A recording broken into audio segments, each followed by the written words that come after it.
Tu connais cette histoire? En voici quelques personnages.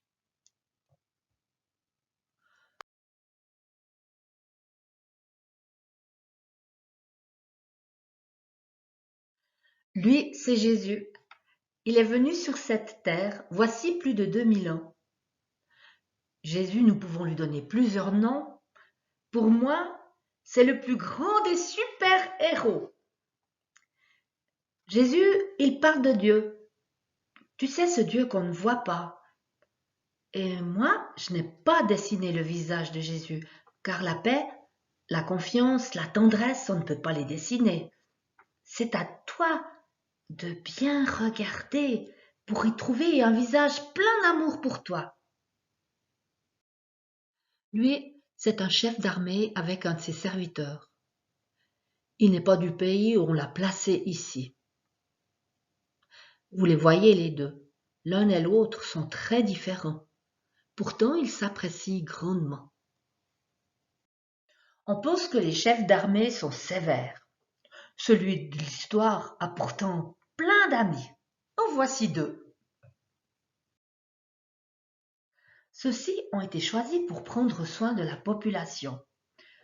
Vous avez ici le syndic, parfois on l'appelle le maire, et puis il y a un pasteur.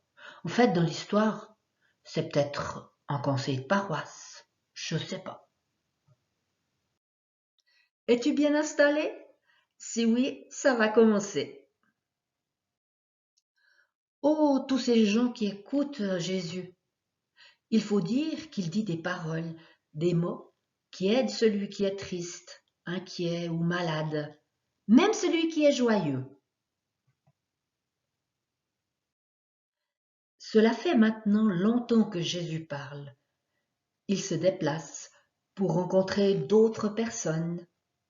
Le voici qui arrive dans une ville du nom de Capernaum. C'est dans cette maison qu'on a installé le chef de l'armée.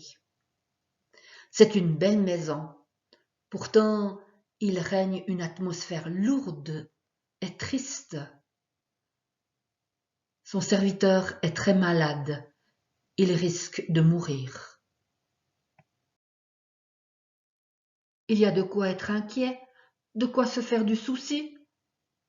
Le chef d'armée ne peut pas rester sans rien faire. Peut-être ce Jésus pourra faire quelque chose. Alors il s'adresse au maire et au pasteur. Vous êtes des gens bien. Moi, je suis un étranger. Alors allez trouver ce Jésus, lui racontez ce qui nous arrive.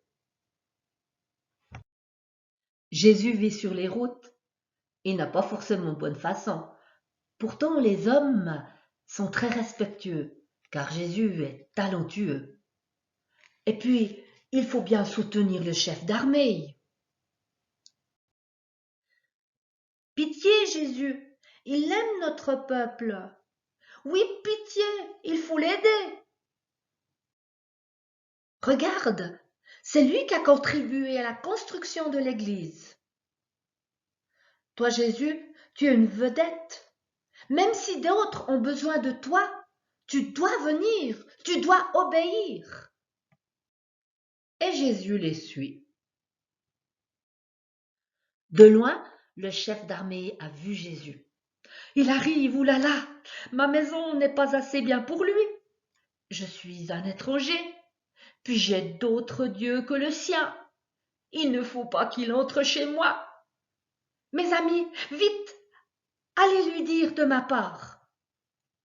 Seigneur, Seigneur, il ne faut pas te déranger, tu ne dois pas entrer. Je sais que tu n'as pas besoin d'être là, en chair et en os.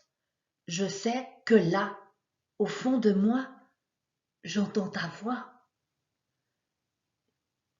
Oui, dis juste un petit mot pour que mon serviteur soit guéri.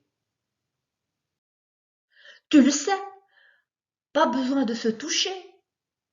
Moi, je reçois des ordres de mes chefs et j'ai des soldats sous mes ordres.